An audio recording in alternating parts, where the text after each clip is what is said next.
নমস্কার। ভীষণ বন্ধুত্ব থেকে ভয়ঙ্কর ঝগড়া পৃথিবীর নানান দেশে নানান সময় শুধু একবার না বহুবার এটা দেখা গেছে। এখন কে কবে করেছে, কতশো বছর আগে করেছে, সেই গল্পতে একটু পরে আসবো। আমরা যারা আমাদের চারিপাশে নানান রকম ঘটনা দুর্ঘটনা আমাদের এভরিডে লাইফ চ্যালেঞ্জেস নিয়ে ব্যস্ত থাকি, আমরা একটু 5-10 মিনিট গল্প করি যে এখন আমাদের চোখের সামনে এই যে দারুণ বন্ধুত্ব থেকে মারাত্মক ঝগড়া, এই যে একটা পালা অভিনয় আমাদের সামনে দিয়ে হচ্ছে, তার ব্যাপারটা কি, সেটা কোন দিকে এগোচ্ছে। জিনিসটা শুরু হয়েছিল অন্তত আমাদের চোখে, আমরা তো একেবারে বিদেশ বিভূমিতে গিয়ে একেবারে লোকেদের অন্দর মহলে in the corridors of power আমরা তো খবর পাচ্ছি না। আমরা চোখের সামনে কি দেখলাম, যে নভেম্বর 2024-এ যখন আমেরিকান প্রেসিডেন্সিয়াল ইলেকশনের একেবারে ঘন্টা বেজে উঠল, তারও প্রায় ধরুন কম বেশি 1 বছর থেকে 6 মাস আগে অবধি সেই আমেরিকান প্রেসিডেন্সিয়াল ইলেকশনের প্রস্তুতি হচ্ছে। তখন আমেরিকার প্রেসিডেন্ট পার্টি কজন? America is a two party system. একদিকে রয়েছে রিপাবলিকানরা, একদিকে দিয়েছে ডেমোক্র্যাটরা। 2024 নভেম্বর অব্দি আমেরিকায় ক্ষমতায় ছিলেন ডেমোক্র্যাট পার্টি, জো বাইডেন, বয়স্ক মানুষ, ডিগনিফাইড মানুষ, ভদ্রস্থ মানুষ। কিন্তু ডেমোক্র্যাটরা তাদের তাদের পায়ের তলার জমিটা খানিকটা আলগা হয়ে আসছিল, কারণ রিপাবলিকানরা ভয়ঙ্কর ভাবে তাদের আক্রমণ করছিল। এই ডেমোক্র্যাট এবং রিপাবলিকানদের যদি তফাৎটা বুঝতে হয়, একেবারে হুবহুব না হলেও আমাদের দেশের যদি পরিপ্রেক্ষিতে বুঝতে চান, তাহলে খানিকটা কংগ্রেস ভার্সেস বিজেপি বললেও হয়তো খুব একটা ভুল হবে না। কংগ্রেস একটু লেফট অফ সেন্টার, একটু সোশ্যালিজম, ভীষণ ভীষণ গণতন্ত্র প্রেমী, তারা সেকুলারিজম, ভালো ভালো কথা, লেফট অফ সেন্টার পলিটিক্সে হচ্ছে আমাদের খানিকটা ডেমোক্র্যাট। আর রিপাবলিকানরা হচ্ছে একেবারে যাকে বলে কট্টর কনজারভেটিভ। তারা আমেরিকাকে কিছুটা মুখে বলে না, কিন্তু কিছুটা ওই শ্বেতাঙ্গ ক্যাথলিক কনজারভেটিভ ভ্যালু সিস্টেমে নিয়ে যেতে চায়। তাদের কাছে ওই সাংঘাতিক সর্বধর্ম, সমস্ত সমস্ত রকমের মানুষ, সাদা কালো খয়েরি সব একরকম, ওই সমস্ত মূল্যবোধের খুব একটা ব্যাপার নেই। তারা স্ট্রিক্টলি কনজারভেটিভ ক্যাথলিক ভ্যালুজে বিশ্বাস করে, তারা ক্যাপিটালিজমে বিশ্বাস করে। তাদের কোনো দায়বদ্ধতা নেই যে আমরা একটা সোসাইটির একেবারে গরিব থেকে বড় লোক সবাইকে নিয়ে চলব। তো যদিও আমাদের বিজেপির ঘোষিত পলিসি সোশ্যালি খানিকটা হয়তো রিপাবলিকানদের সঙ্গে মেলে, ইকোনমিক্যালি হয়তো মেলে না। তো আমেরিকাতে এই যে একটা বাই পার্টিসন, বা এই যে দুই মেরুতে দুটো পার্টি, প্রতিবার ইলেকশন হলে তাদের একটা টক্কর হবে, নিশ্চয়ই হবে, দুটোই প্রতিদ্বন্দ্বী। তো এইবারে বাইডেনের দিকে তাড়া করে এলেন কে? বাইডেনের দিকে তাড়া করে এলেন ডোনাল্ড ট্রাম্প। যে ডোনাল্ড ট্রাম্প এর আগের ইলেকশনটাতে তিনি completely as an outsider candidate তিনি জিতেছিলেন। ডোনাল্ড ট্রাম্পের আজকে প্রায় 80 বছর বয়স হতে চলেছে, অত্যন্ত ফিট অ্যাক্টিভ মানুষ। ডোনাল্ড ট্রাম্প, তার খানিকটা জার্মান আমেরিকান অ্যানসেস্ট্রি তার পিছনে আছে। তার বাবার রিয়েল এস্টেট কোম্পানি ছিল, সেই রিয়েল এস্টেট ব্যবসাটাকে ডোনাল্ড ট্রাম্প তার বুদ্ধি শুদ্ধি পরিশ্রম দিয়ে he multiplied the real estate business many Times.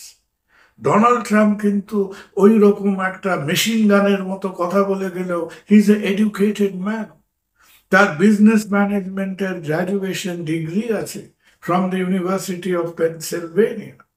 R Donald Trump সেই সময় অ্যাবাউট এখন থেকে প্রায় 20 বছর আগে, 25 বছর আগে, দেশের মানুষের কাছে প্রচন্ড বিখ্যাত হয়েছিলেন, কারণ তিনি অ্যাপ্রেন্টিস বলে একটা টেলিভিশন প্রোগ্রাম করতেন। এখন দেখেন না, টেলিভিশনে অনেক প্রোগ্রাম হয়, অল্প বয়সী ছেলে মেয়েরা নিজেদের বিজনেস আইডিয়া নিয়ে আসে, some programs call Shark Tank etcetera. তো ডোনাল্ড ট্রাম্প একদিকে একজন অত্যন্ত সফল রিয়েল এস্টেট বিলিয়নের, তার সঙ্গে সঙ্গে একজন পপুলার টেলিভিশন পার্সোনালিটি, একজন কট্টর দক্ষিণপন্থী মানুষ, তিনি সেই প্ল্যাটফর্ম থেকে একটা আক্রমণ হানালেন অন দ্য ডেমোক্রেটিক ক্যাম্প। আর সেই প্রথম ইলেকশনে Donald Trump defeated Hillary Clinton. সেও একটা অদ্ভুত ইলেকশন হয়েছিল, যেখানে ডোনাল্ড ট্রাম্প পপুলার ভোটসে মেজরিটি পাননি, কিন্তু আমেরিকাতে যে ইলেকটোরাল কলেজ সিস্টেম আছে, সেই ইলেকটোরাল কলেজ সিস্টেম ধরে বেঁধে ডোনাল্ড ট্রাম্পকে প্রেসিডেন্ট করে দিল। পরের ইলেকশনে ডোনাল্ড ট্রাম্পের সঙ্গে আবার সম্মুখ সমরে ডোনাল্ড ট্রাম্প এলেন তখন জো বাইডেনের, এবং সেই ইলেকশন ডোনাল্ড ট্রাম্প হেরে গেলেন। Donald Trump lost the second election. তাকে আবার 4 বছর চুপচাপ বসে থাকতে হলো, এবং জো বাইডেন যখন সরে গেলেন, তার because of his mental problem, health issues, dementia etcetera, তখন এই Kamala Harris versus Donald Trump আরেকবার সামনে এলো, এবং কামালা হ্যারিসকে Donald Trump both in popular votes আর ইলেকটোরাল কলেজে হারিয়ে আবার প্রেসিডেন্ট হলেন। আর এই যে ডোনাল্ড ট্রাম্প একটা মারাত্মক বিরোধিতা করলেন টু জো বাইডেন, তার পিছনে কার হাত ছিল? ছিল ইলন মাস্কের হাত। ইলন মাস্ক ডোনাল্ড ট্রাম্পের থেকে প্রায় 25 বছর বয়সে কম। তার জন্ম সাউথ আফ্রিকাতে, প্রিটোরিয়ার কাছাকাছি। তার বাবা এমনি অনেক কিছু ব্যবসা ট্যাবসা করতেন। হঠাৎ তার বাবার খেয়াল হয়েছিল যে তিনি কিছু পান্না চুনির মাইন কিনবেন, এমারাল্ড মাইন। সেই এমারাল্ড মাইন থেকে তাদের পারিবারিক প্রতিপত্তি শুরু হলো, এবং Musk family also became South African millionaires. Donald ট্রাম্পের রুটস যেরকম ফ্রম জার্মানি, সেরকম ইলন মাস্কের রুটস হচ্ছে from South Africa. Elon Musk অল্প বয়সে বেরিয়ে পড়লেন, কানাডায় কিছু পড়াশোনা করলেন। সেখান থেকে সেই একই ইউনিভার্সিটি যেখানে ডোনাল্ড ট্রাম্প গেছিলেন, ইউনিভার্সিটি অফ পেনসিলভেনিয়া থেকে হি গ্র্যাজুয়েটেড। আর ইলন মাস্ককে দেখলে অনেক সময় আমরা অনেক সময় ঠিক বুঝতে পারি না মানুষটার কোর এরিয়াটা কি। Elon Musk is an extremely educated, capable, technical person. Computer technology, programming, coding, IT টেকনোলজিতে ইলন মাস্ক অত্যন্ত তীক্ষ্ণ। He is not just a business. তারপর সেই ইলন মাস্ক এসে তার এই যে ইনফরমেশন টেকনোলজি, কম্পিউটার টেকনোলজির মধ্যে তার যে দক্ষতা, সেটাকে তিনি দুটো এরিয়াতে কাজে লাগালেন। একটা কাজ হচ্ছে টেসলার মধ্যে ঢুকলেন, যে টেসলা ইলেকট্রিক্যাল ভেহিকেল তৈরি করলেন। আর তিনি সবার কাছে বলতে শুরু করলেন যে মহাকাশ, the space is an investment opportunity. এবং তার যে space X and many other space programs, AI প্ল্যাটফর্মসে বহু বহু বহু মানুষ ইনভেস্ট করতে শুরু করলো। এবং একদিকে টেসলার অমরমিয়ে চলছে, একদিকে তার স্পেস প্রোগ্রাম, তার ইন্টারনেট প্রোগ্রামসে বহু ইনভেস্টার এসে ঢুকছেন, এবং সমস্ত মিলিয়ে অল্প 1 দশকের মধ্যে দেখা গেল যে Elon Musk becomes the richest person in the world. আজকে যদি ভাবতে চান যে ইলন মাস্কের মোটামুটি মার্কেট ভ্যালুয়েশন কত, তার মার্কেট ভ্যালুয়েশন হচ্ছে $400,000 হচ্ছে তার নেট মার্কেট ওয়ার্থ। এই ইলন মাস্কের তুলনায় ইলন মাস্ক যে কতটা বড় লোক, তাকে যদি তার কতটা ধনী সে, যদি 400 সংখ্যাটা চোখের কাছে রাখেন, সেই ইলন মাস্কের 400 তুলনায় আমাদের আম্বানির ভ্যালুয়েশন হয়তো হবে 70-80 খানে। আর তার তুলনায় যদি আপনি ডোনাল্ড ট্রাম্পের ভ্যালুয়েশন করেন, Donald Trump is also billionaire. Donald ট্রাম্পের ভ্যালুয়েশন হলো somewhere between 8 to 10 billion dollar. তার মানে ডোনাল্ড ট্রাম্পের থেকে ইলন মাস্ক প্রায় 50 গুণ বেশি ধনী মানুষ। এবার ইলন মাস্ক একেবারে তার পুরো ক্ষমতা নিয়ে ডোনাল্ড ট্রাম্পের পিছনে তিনি সাপোর্ট করবেন।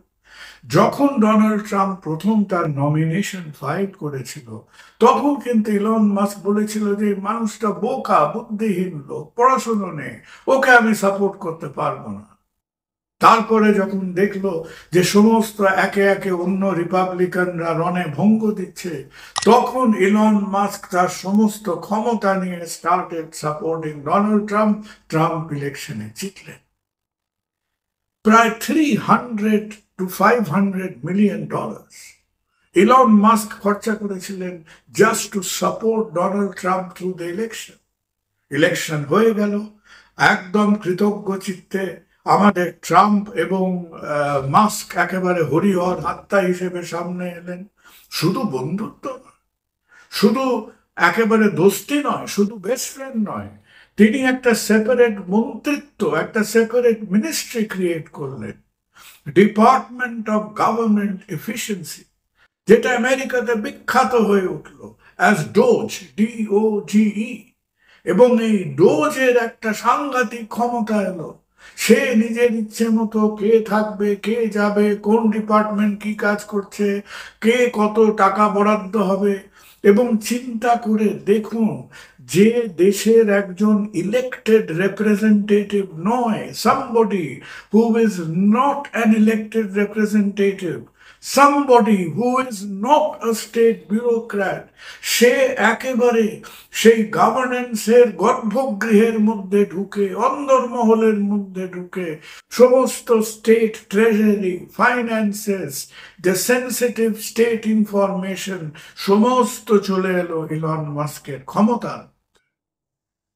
আর নিন্দুকরা এখন বলে যে ইউনাইটেড স্টেটসের যে সেন্সিটিভ গভর্নমেন্ট ডেটা, সেই সেন্সিটিভ গভর্নমেন্ট ডেটা হয়তো অনেকটাই আজকে ইলন মাস্ক তার তার তার সার্ভারে, তার ডেটা ব্যাংকে তিনি নিয়ে নিয়েছেন। আর অনেক আগের থেকে ইলন মাস্কের যে আমাদের ইনফরমেশন টেকনোলজি, তার স্পেস, তার স্টারলিংক ইন্টারনেট প্রোগ্রাম, তার কাজকর্মের প্রায় more than 60% was dependent on US government program. আগের থেকে ট্রাম্প ঘনিষ্ঠ হওয়ার পর থেকে বুঝতেই পারছেন যে আমেরিকান প্রোগ্রামের বহু বহু কাজের মধ্যে ইলন মাস্কের একেবারে একেবারে স্ট্রং কানেকশন, এবং প্রায় সমস্ত গভর্নমেন্টের বড় বড় IT রিলেটেড কাজ সমস্ত মাস্কের আছে। গতকালকেরই তো খবর যে ভারত নাকি পারমিশন দিচ্ছে ইলন মাস্ককে যে তার স্টার লিংক ইন্টারনেট প্রোগ্রাম ইন্ডিয়াতে চালু করার জন্য। স্টার লিংক প্রোগ্রামটা কি? তার ইন্টারনেট টেকনোলজি মহাকাশের মাধ্যমে কাজ করবে। প্রায় 5,000 স্যাটেলাইট পৃথিবীর থেকে 500 মাইল উপরে পৃথিবী প্রদক্ষিণ করবে, এবং এই স্যাটেলাইট দিয়ে আপনি পৃথিবীর যে কোণাতে থাকেন না কেন, আপনার একটা ছোট রিসিভার লাগবে। সেই ছোট রিসিভারটা আপনার হাতে লাগলে আপনি পৃথিবীর যে কোনো প্রান্তে, আপনি আপনি সমুদ্রের তলাতেও থাকলে বলে, সেখানে বসে আপনি স্টার লিংক ডেটা কানেক্টিভিটি পাবেন। স্টারলিংক ডেটা নিয়ে পরে আর একদিন কথা হবে। তাহলে যখন একদিকে মাস্কের প্রচন্ড ক্ষমতা, একেবারে US গভর্নমেন্টকে উনি দাপিয়ে বেড়াচ্ছেন, US গভর্নমেন্টের সমস্ত ডেটা তার হাতের মধ্যে, ক্ষমতা তার হাতের মধ্যে, তখন দুটো জিনিস ঘটলো, দুটো বিপত্তি ঘটল। ইলন মাস্কের চাহিদা আরো বেড়ে গেল। ইলন মাস্ক ডোনাল্ড ট্রাম্পের কাছে বলতে শুরু করলেন যে আমি নাসার হেড হতে চাই, the head of national space program in USA। সেটা অতটা সহজ নয়। নানান রকম স্ট্রিক্ট গভর্নমেন্টাল বিধিনিষেধের মধ্যে the NASA programme is control. Donald Trump যতই চান না কেন, ডোনাল্ড ট্রাম্প হঠাৎ করে ইচ্ছে মতো তিনি ইলন মাস্ককে তার মাথায় বসাতে পারতেন না। আর সেকেন্ড যে ব্যাপারটা নিয়ে দুজনের মধ্যে একেবারে হাড্ডাহাড্ডি লড়াই শুরু হলো, that is with Trump's financial programs. শুনে শুনে আমাদের কান ঝালাপালা হয়ে গেছে। যে ডোনাল্ড ট্রাম্প একেবারে পৃথিবীর 1 থেকে 200 নম্বর দেশ অব্দি সবাইয়ের ওপরে ডোনাল্ড ট্রাম্প আজকে নানান রকম তিনি ট্যাক্স বসাচ্ছেন, ট্যারিফ বসাচ্ছেন, ট্যাক্স বসাচ্ছেন, ট্যারিফ বসাচ্ছেন। এবং একদিক দিয়ে তার হয়তো কিছু জাস্টিফিকেশন আছে, কিন্তু এই যে ডোনাল্ড ট্রাম্পের একটা মারাত্মক tariff war on the whole world, তাতে ব্যবসা বাণিজ্য পৃথিবীটা একেবারে টলমল করতে শুরু করে। ইলন মাস্কের প্রচুর বিজনেস আছে চায়নাতে। টেসলার টোটাল প্রোডাকশনের অর্ধেক ওপর তৈরি হয় চায়নাতে। একদিকে ট্যারিফে ব্যবসা বাণিজ্যের বাজার মন্দ হচ্ছে, চায়নার উপরে মুহুর্মুহু ডোনাল্ড ট্রাম্প হুঙ্কার করছেন সমস্ত কিছু নিয়ে। একদিকে তার হয়তো পলিটিক্যাল ক্ষমতা বাড়ছে, কিন্তু তার ব্যবসার ভ্যালুয়েশন, তার নিজের ফাইন্যান্সিয়াল ভ্যালুয়েশন রাতারাতি প্রায় 25-30% কমে গেল। ইলন মাস্ক বারবার বারবার ডোনাল্ড ট্রাম্পকে বলার চেষ্টা করছেন, তুমি বাবা একটু ধীরে চলো, তুমি একটু আস্তে চলো, তুমি একটু স্লো ডাউন করো, তোমার এই পাগলামির বশত সারা পৃথিবীর ক্ষতি হচ্ছে, আমার ক্ষতি হচ্ছে। ট্রাম্প সে কথা তো কানে নিলেনই না, বরঞ্চ যাকে বলে এই যে বাংলায় কথা আছে না, গোদের ওপরে বিষ পড়া, তিনি তার নেক্সট ফাইন্যান্সিয়াল বিল নিয়ে এলেন, যেটাকে ট্রাম্প বলে দ্য বিগ বিউটিফুল বিল। এবং এই বিগ বিউটিফুল বিল নিয়ে প্রায় আধ ঘন্টা আলোচনা হতে পারে, বাট তার সারমর্মটা হচ্ছে যে ট্রাম্প একদিকে যেখানে আমেরিকার ফেডারেল, প্রাইভেট নয়, আমেরিকার গভর্নমেন্টাল বাজেট আজকে একটা ঘাটতির মধ্যে দিয়ে চলছে, সেই বাজারে সেই পরিস্থিতিতে তিনি আরো চাইছেন যে আমেরিকার গভর্নমেন্ট আরো বড় করুক, আরো লোন নিক, আরো বাজারে দেনা করুক। কেন? কারণ গভর্নমেন্ট যে পয়সাগুলো দেনা করবে, সেই পয়সাগুলো দিয়ে তিনি ধনীদের ট্যাক্স কমাবেন, তিনি ট্যাক্স রেট কমাবেন। তাহলে একদিকে বড়োইং বাড়ছে, একদিক দিয়ে আমি ট্যাক্সেশন কমিয়ে দেবো। তারপর যাদের এই যে নানান রকম পড়াশুনোয়, হেলথ কেয়ারে যে অ্যাসিস্ট্যান্স প্রোগ্রাম ছিল, সেগুলোকে উনি ধরে ধরে কচু কাটা করছেন। এবং এটাকেই ডোনাল্ড ট্রাম্প বলছেন the extreme right wing economic agenda, the big beautiful bill. এই বিগ বিউটিফুল বিল নিয়ে ইলন মাস্ক একেবারে তেলে বেগুনে জ্বলে উঠলেন এবং তৎক্ষণাৎ তিনি গভর্নমেন্টের সঙ্গে সমস্ত সম্পর্ক তিনি ছেদ করলেন। এবং তারপর ইলন মাস্ক যে কাজগুলো করলেন পরপর পরপর পরপর, তিনি একটা মারাত্মক কাজ করলেন। তিনি তার হ্যান্ডেল ইলন মাস্ক, তার মহাকাশ, ইন্টারনেট, টেসলা, এসবের বাইরে Elon Musk is the owner of Twitter, যেটাকে আমরা এক্স বলি। তিনি টুইটারে গিয়ে বলে বসে থাকলেন যে ডোনাল্ড ট্রাম্পের সেই কুখ্যাত এপস্টাইন ফাইলস এর মধ্যে নাম আছে। এপস্টাইন ফাইলটা কি ব্যাপার? জেফরি এপস্টাইন বলে একজন নচ্ছার লোক ছিলেন। তিনি কি করতেন ভগবানই জানেন, কিন্তু তার নানান কুকীর্তির মধ্যে তিনি আন্ডার এজ মেয়েদেরকে সেক্সুয়ালি এক্সপ্লয়েট করতেন।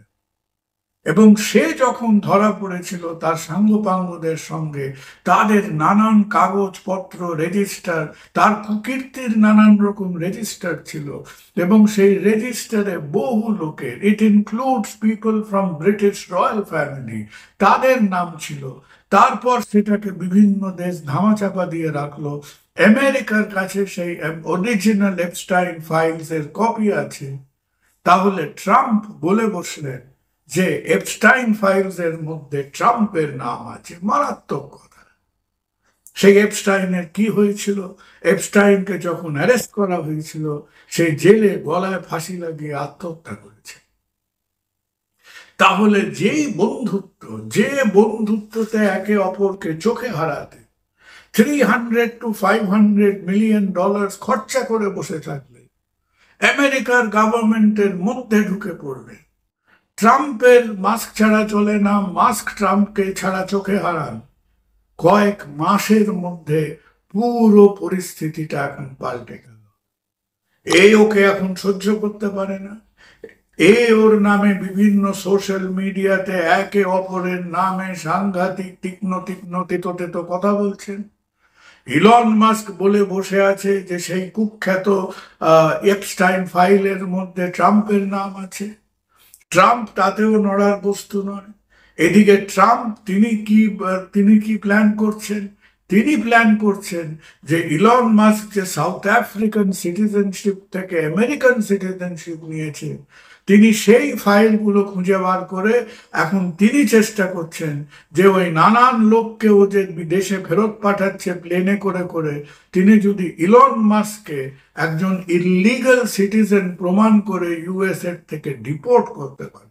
চিন্তা করুন, যাকে মাথায় করে ঘুরে বেড়াচ্ছিল এখন থেকে 4 মাস আগে, এখন তার সিটিজেনশিপ ফাইল খুলে তাকে ডিপোর্ট করার আজকে একটা সাংঘাতিক কার্যক্রম চলছে।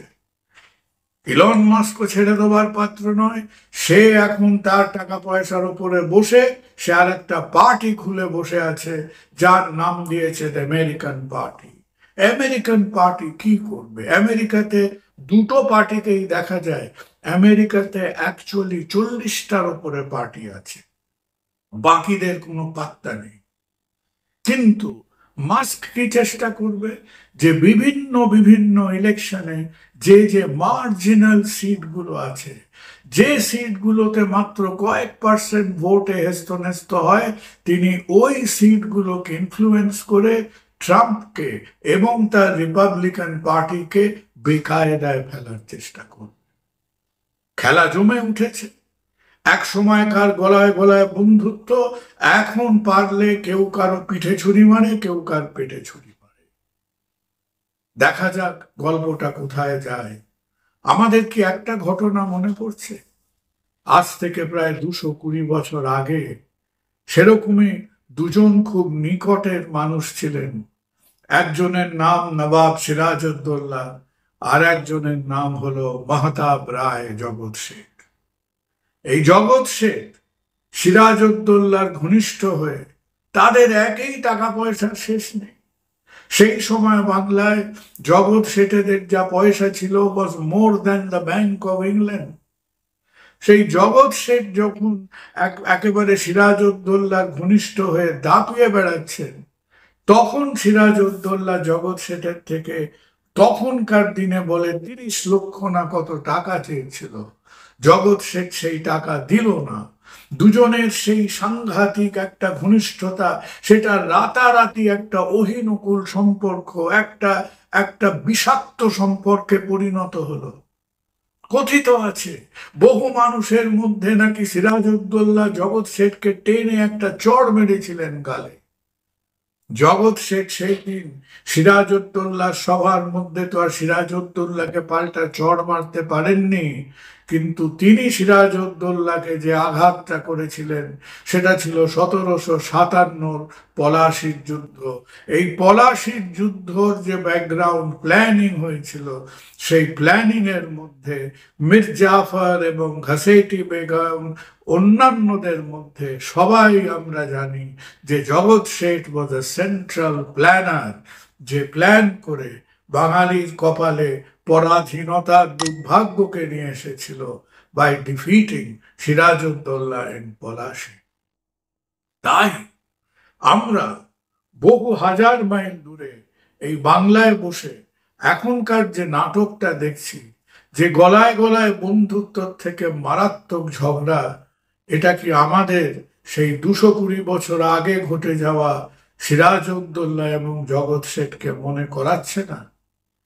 দেখা যাক আজকের পলাশির গল্পটা কোথায় গিয়ে দাঁড়ায়। নমস্কার।